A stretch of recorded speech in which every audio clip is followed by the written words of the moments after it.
Hello बच्चों, आज की इस वीडियो में हम 8th ग्रेड अभ्यास पुस्तिका कक्षा 5वीं विषय गणित के पाठ 1 जिसका नाम है मछली उछली के सभी प्रश्नों के हल इस वीडियो में देखेंगे। तो चलिए वीडियो शुरू करते हैं।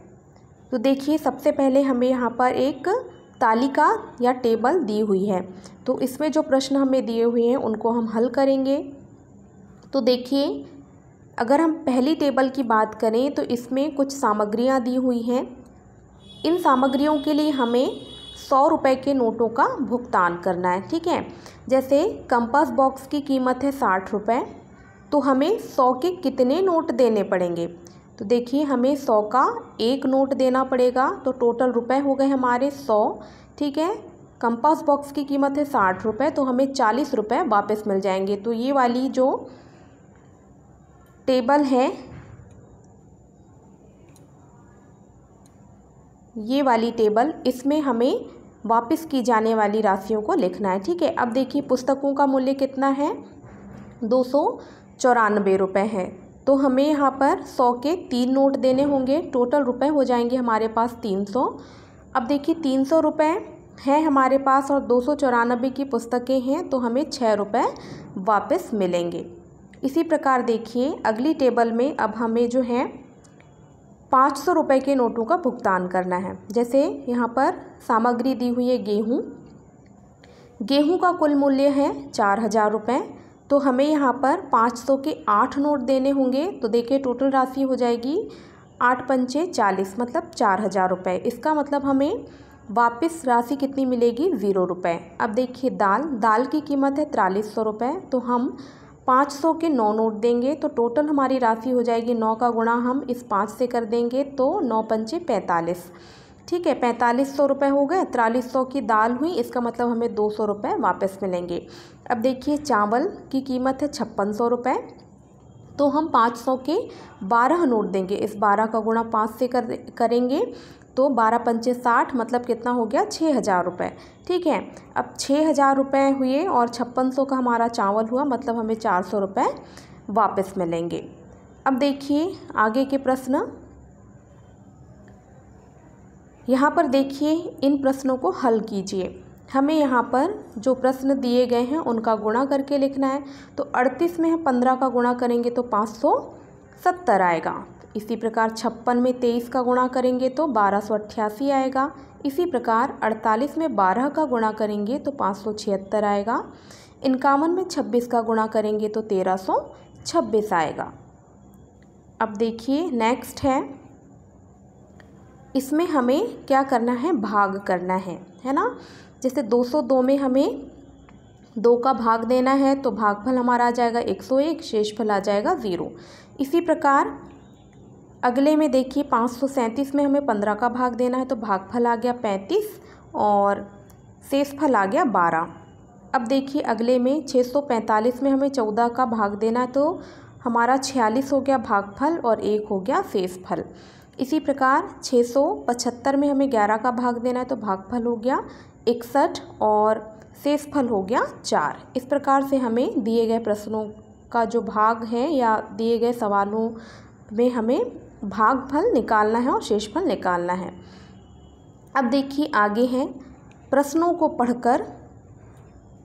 पढ़कर दिए गए विकल्पों में से सही उत्तर चुनकर लिखिए और सामने दिए गए सही घेरे को भरिए।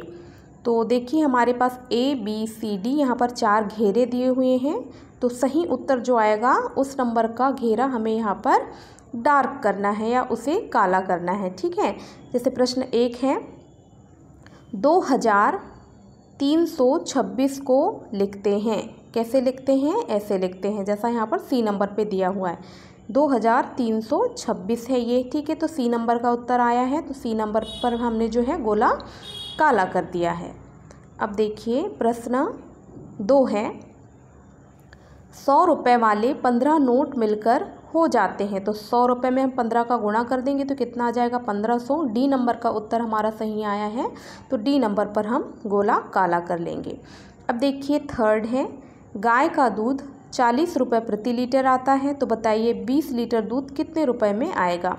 तो हमें 40 में 20 का गुणा कर देना है, तो 800 रुपये आया है, जो कि सी नंबर पे है, तो सी नंबर का गोला हम काला कर लेंगे। इसी प्रकार देखिए प्रश्न 4, सरिता ने एटीएम से 5000 रुपये निकालने की प्रक्रिया पूरी की, उसे सिर्फ 500 रुपये वाले नोट मिले, सरिता को एटीएम से कितने नोट मिले। तो देखिए उत्तर हो जाएगा हमारा 10 नोट। तो ए नंबर पर हम क्या लगा लेंगे, गोला, या गोला को काला कर लेंगे। ठीक है, अब देखिए 5वां है, अदिति के बैंक खाते में 2884 रुपये हैं, उसने 1080 रुपये और जमा कर दिए, अब उसके खाते में कितने रुपए हो गए। तो हम क्या काम करेंगे, यहाँ पर 2884 रुपये में 1080 रुपये को जोड़ देंगे।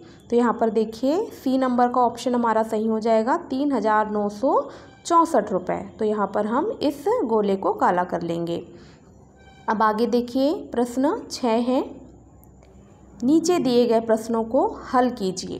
प्रश्न 6 है, 1 लाख को अंकों में लिखिए। तो ये देखिए हमने 1 लाख को अंकों में लिखा है। 1 लाख में कितने ज़ीरो होते हैं, 5 ज़ीरो होते हैं। ठीक है, अब देखिए ब नंबर का है, इसमें 1 लाख की खरीदी करने के लिए अंशु ने 100 रुपये वाले नोट का उपयोग किया, कितने नोट दिए गए होंगे। तो देखिए हम 1 लाख में ना यदि 100 रुपये का भाग देंगे, तो ये 2 ज़ीरो से 2 ज़ीरो कैंसिल हो गए, तो कितना आया, 1000 आया। तो यही 1000 हमारा क्या हो जाएगा, आंसर हो जाएगा। अब देखिए प्रश्न 7, एक बोरी में 50 किलोग्राम चावल है, ऐसी ही 8 बोरियों में कुल कितने किलोग्राम चावल आएगा। तो देखिए 50 में हम 8 का गुणा कर देंगे, तो ये आ जाएगा हमारा 400 किलोग्राम चावल, उत्तर हो जाएगा ये। अब देखिए अगला है, यदि दूध की कीमत 50 रुपये प्रति लीटर है, तो 2000 रुपये में कितने लीटर दूध आएगा। तो चूँकि 1 लीटर दूध की कीमत कितनी है, 50 रुपये। ठीक है, चूंगी का सिंबल ऐसे बनता है, ठीक है ना। तो 1 लीटर दूध की कीमत 50 रुपये है, तो 2000 रुपये में दूध आएगा। तो 2000 में हम 50 का क्या करेंगे, भाग देंगे, तो ये 40 लीटर हमारा आंसर आ जाएगा। अब देखिए प्रश्न 9 है, यदि अंगूर से किशमिश बनाने पर उसका वजन 1/3 भाग रह जाता है, तो 12 किलोग्राम अंगूर से कितने वजन की किशमिश बनेगी। तो देखिए 12 का हम 1/3 निकाल लेंगे। का मतलब यहाँ पर क्या होता है, गुणा। तो 12 गुणित हो जाएगा 1/3, 3 से 12 कैंसिल होगा 4 बार, तो यहाँ पर 4 किलोग्राम जो है हमारी किशमिश बनकर रेडी हो जाएगी। अब देखिए प्रश्न क्रमांक 10 है, एक कार 1 घंटे में 60 किलोमीटर की दूरी तय करती है, तो वह 2.5 घंटे में कितनी दूरी तय करेगी। तो देखिए चूँकि है ना, चूँकि 1 घंटे में तय की गई दूरी कितनी है, 60 किलोमीटर, इसीलिए में ये जो सिंबल है ऊपर की तरफ यहाँ पर ये बिंदु बनता है, ठीक है। इसीलिए 2.5 घंटे में दूरी तय करेगी, तो 2.5 को हम ये मिश्र भिन्न को सरल भिन्न में बदलेंगे, तो 2 दूनी 4 और ऊपर अंश में 1, तो 4 और 1 5 बटे कितना हो जाएगा 2, ये हमने लिख लिया। गुणित कितना हो गया 60, 2 से 60 को कैंसिल करेंगे 30 बार जाएगा, 5 से 30 का गुणा करेंगे तो 150 किलोमीटर हमारा आंसर हो जाएगा। इसके बाद देखिए प्रश्न 11 है, एक रेलगाड़ी 80 किलोमीटर प्रति घंटे की चाल से चलती है, तो उसे 360 किलोमीटर की दूरी तय करने में कितना समय लगेगा। तो चूँकि 1 घंटे में तय दूरी कितनी है 80 किलोमीटर, ठीक है, इसीलिए 360 किलोमीटर दूरी तय करने में लगा समय, तो 360 में हम 80 का भाग दे देंगे, तो ये 4.5 या हम इसको कह ले 4 घंटे, 4.5 घंटे मतलब क्या हो जाएंगे 4 घंटे और 30 मिनट, ये हमारा उत्तर या आंसर हो जाएगा। अब देखिए प्रश्न 12 है, यदि एक फल विक्रेता 80 रुपये प्रति किलोग्राम की दर से सेब बेचता है, तो 12 किलोग्राम सेब बेचने पर उसे कुल कितने रुपए मिलेंगे। तो चूँकि 1 किलोग्राम सेब का मूल्य कितना है 80 रुपये, तो 12 किलोग्राम सेब का मूल्य 80 में हम 12 का गुणा कर देंगे तो 960 रुपये हमारा आंसर हो जाएगा। इसके बाद देखिए प्रश्न 13 है। एक व्यक्ति ने मोटरसाइकिल खरीदने के लिए बैंक से 65,000 रुपये का कर्ज लिया। उसने एक वर्ष में हर माह समान किस्तों में कुल मिलाकर 78,684 रुपये वापस किए। बताइए उसने हर महीने कितने रुपए वापस किए।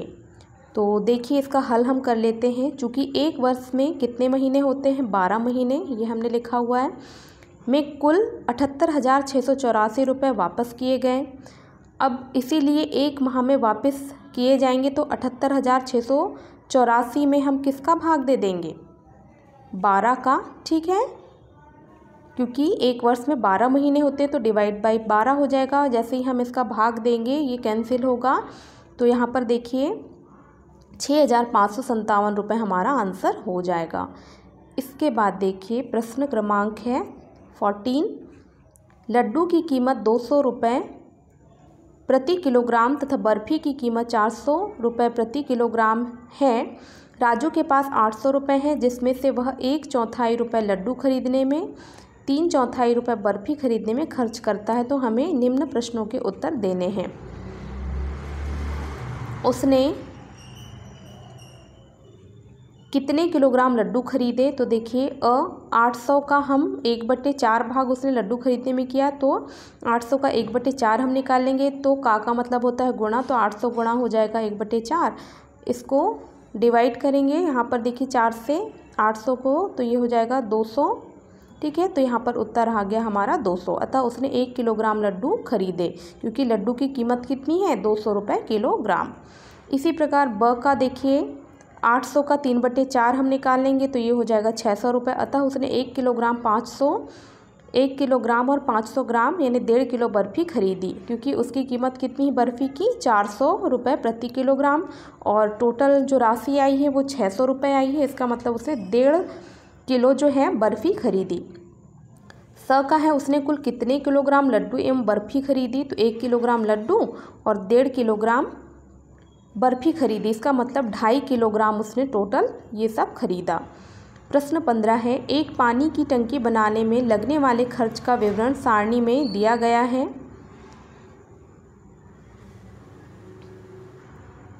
तो देखिए सामग्री है ईंट, मात्रा है 500, कीमत है 1200 रुपये प्रति 1000। तो इसकी कुल कीमत कितनी हो जाएगी 600 रुपये।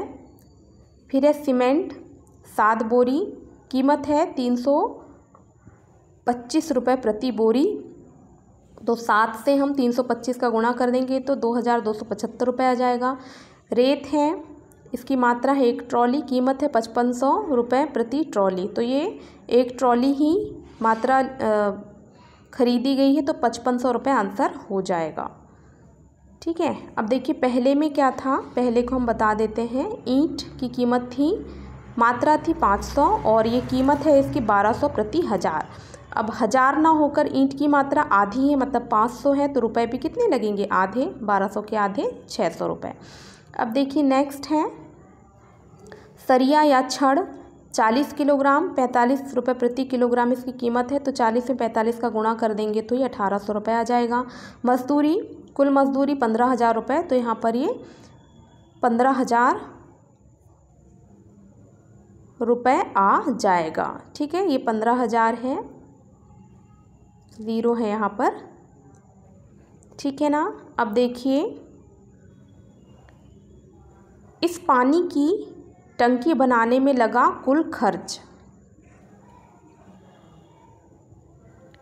यहाँ ये 0 है, ठीक है। 15,000 रुपये हैं ये, फिर से लिख देते हैं।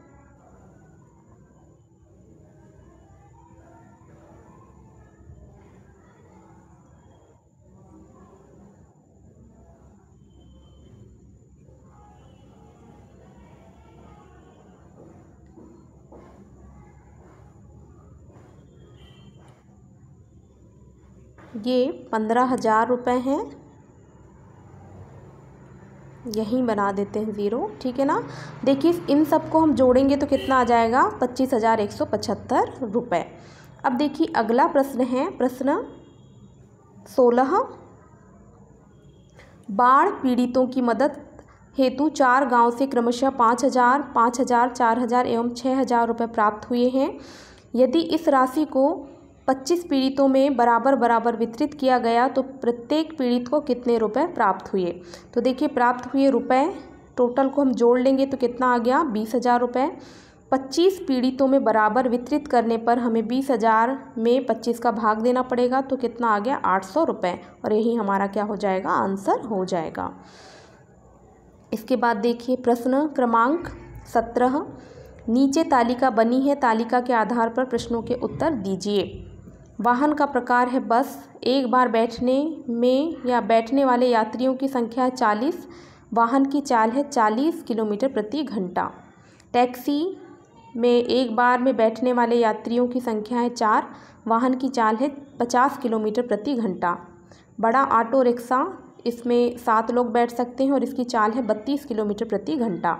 तो बस द्वारा 7 बार में कुल कितने व्यक्ति जाएंगे, तो एक बार में 40 जाते हैं, तो 7 बार में जाने के लिए निकालने के लिए हम 40 में 7 का गुणा कर लेंगे तो कितना आ जाएगा 280 व्यक्ति आ जाएगा उत्तर। अब देखिए बड़ा ऑटो रिक्शा 3 घंटे में कितनी दूरी तय करेगा, तो 32 किलोमीटर प्रति घंटे की चाल है, मतलब 1 घंटे में 32 किलोमीटर चलता है, तो 3 घंटे में निकालने के लिए हम 32 में 3 का गुणा कर देंगे तो कितना आ जाएगा 96 किलोमीटर। इसी प्रकार देखिए टैक्सी में 350 किलोमीटर जाने में कितना समय लगेगा, तो 350 बटे कितना हो जाएगा 50, तो 7 घंटे हमारा जो है उत्तर आ जाएगा। प्रश्न 18 है। दुकान में एक कुर्सी का मूल्य 350 रुपये है। कुसुम में 4 कुर्सियाँ खरीदी, यहाँ पर में की जगह ने होना चाहिए। कुसुम ने 4 कुर्सियाँ खरीदी तथा 750 रुपये की एक मेज़ भी खरीदी। कुसुम दुकानदार को कितने रुपए देगी, तो एक कुर्सी का मूल्य है 350 रुपये, 4 कुर्सी का मूल्य हो जाएगा 350 में हम 4 का गुणा कर देंगे तो 1400 रुपये। एक मेज का मूल्य है 750 रुपये, तो हम 1400 में 750 को जोड़ देंगे तो यहाँ पर हो जाएगा 2150 रुपये उसे दुकानदार को देने पड़ेंगे। अब देखिए प्रश्न 19 है। संगीता ने 12 लीटर पेट्रोल कार में भरवाया है। 1 लीटर पेट्रोल 110 रुपये में आता है। संगीता ने 2000 रुपये की नोट दी, उसे कितने रुपए वापस मिलेंगे। चूँकि 1 लीटर पेट्रोल का मूल्य है 110 रुपये, तो 12 लीटर पेट्रोल का मूल्य हो जाएगा 110 में हम 12 का गुणा कर देंगे तो 1320 रुपये। संगीता ने रुपए दिए, कितने रुपए दिए 2000, तो संगीता को रुपए वापस मिलेंगे तो 1320 को हम 2000 में से घटा देंगे तो 680 रुपये उसे वापस मिलेंगे। अब देखिए प्रश्न 20 है। एक दूध वाला 20 पशुपालकों से 15-15 लीटर दूध एकत्रित करता है। एकत्रित दूध को वह 2-2 लीटर प्रति परिवार बांटता है। वह कितने परिवार को दूध बांटता है, तो देखिए चूँकि एक पशुपालक से एकत्रित दूध 15 लीटर है तो 20 पशुपालक से एकत्रित दूध हो जाएगा। 20 पशुपालकों से जब वो दूध को एकत्रित करेगा तो 15 गुणा 20 यानी 15 में हम 20 का गुणा कर देंगे तो 300 लीटर हो जाएगा। अब देखिए 2 लीटर प्रति परिवार को बांटने पर, है ना, तो 300 लीटर डिवाइड बाई 2 कर देंगे, मतलब 300 में 2 का भाग कर देंगे तो कितना आ जाएगा 150। अतः वह दूध वाला 150 परिवारों को दूध बांटता है। तो इस प्रकार से हमने 8th ग्रेड अभ्यास पुस्तिका कक्षा 5वीं विषय गणित के पाठ 1 मछली उछली के सभी प्रश्नों का हल इस वीडियो में जाना। आई होप वीडियो आप लोगों को बहुत पसंद आई होगी। यदि वीडियो पसंद आई है तो वीडियो को लाइक करें, अपने दोस्तों के साथ शेयर करें। मिलते हैं नेक्स्ट वीडियो में। धन्यवाद।